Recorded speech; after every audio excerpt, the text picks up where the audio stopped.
The theme of vocation or call to discipleship is once again prevalent in today's gospel reading, as it was yesterday. And I mentioned, maybe not at every Mass, but I mentioned that when the individual says, first let me go and bury my father, it's not that his father had just died, but he's saying, well, wait until my father passes away, wait until I have buried him, and then I will follow you. In other words, doing things according to our own inclinations, not according to God's plan. And this theme of discipleship is also alluded to somewhat in today's first reading from the book of the prophet Amos. And if you reflect on this reading, it talks about some of the things that God had done for his people, but it points out that the people were not grateful. They forgot the things that God had done, and they started to do things that offended God, that were disrespectful to the sanctuary, or things that profaned the name of God. And so it's interesting when we consider that we are called as individuals to be disciples of the Lord, but we're also called as a group of people, as the church. And the same applies to the Jewish people. So God had made a covenant with the Jewish people, so the whole of the Jewish people. And God would be faithful to this covenant, but when the Jewish people strayed from the ways of God, misery and disaster befell them. And it just goes to show that when we are close to God, God blesses us, things go well. Even then, there are some bad things that are going to happen. So the whole nation of the Israelites rebelled against God, we could say. But for the whole nation to be able to do that, it means the individual members of that nation must also rebel. And in fact, it's the individuals that rebel first and influences the whole.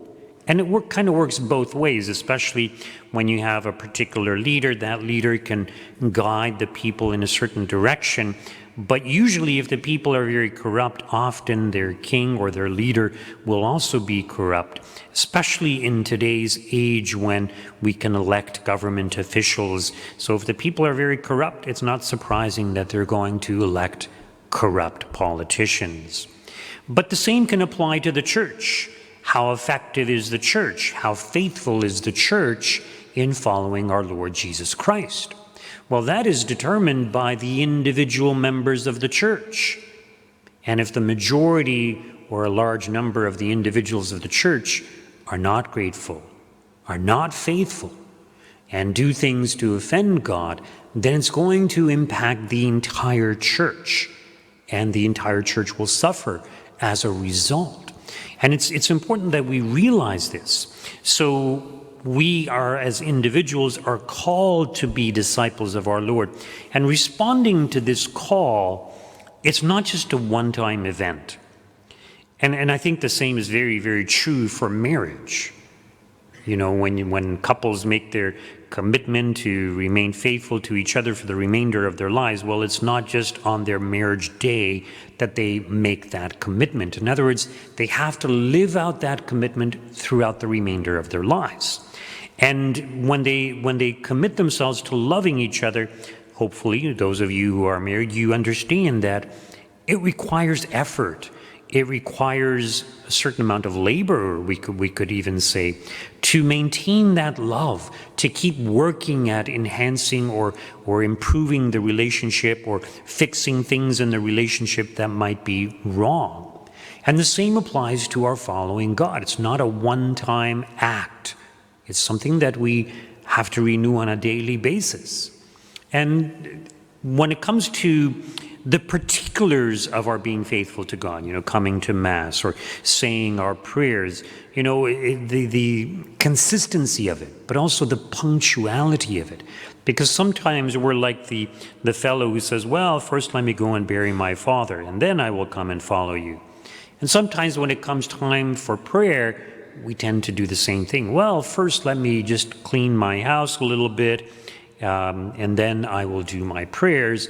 But then things come up, and before you know it, it's like very late, and then you say, oh, well, I don't have time today, maybe I'll do it tomorrow. So we need to be consistent. We need to be strict with ourselves. Yes, it's true. Sometimes things will come up, especially if it entails helping somebody else. In other words, an act of charity. Then we should be willing and ready.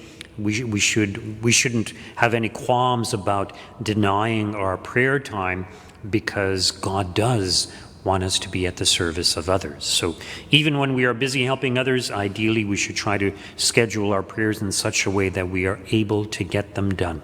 So following our Lord, it's not a one-time act, it's something that we are constantly working at.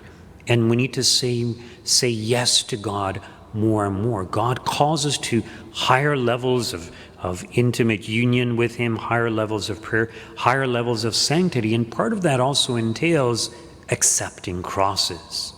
Initially we complain of crosses, but as time goes on, we realize they're actually good for us. And God will allow us to experience bigger and bigger crosses. And we have to keep saying yes to the will of God. And this is especially true for those of us who are getting older. As we get older, we have more aches and pains. We lose our ability to see or to hear as well as we did in the past. And this is all part of nature, yes, but it's also God's way of reminding us that the things of this world are all passing. The most important thing is our relationship with God.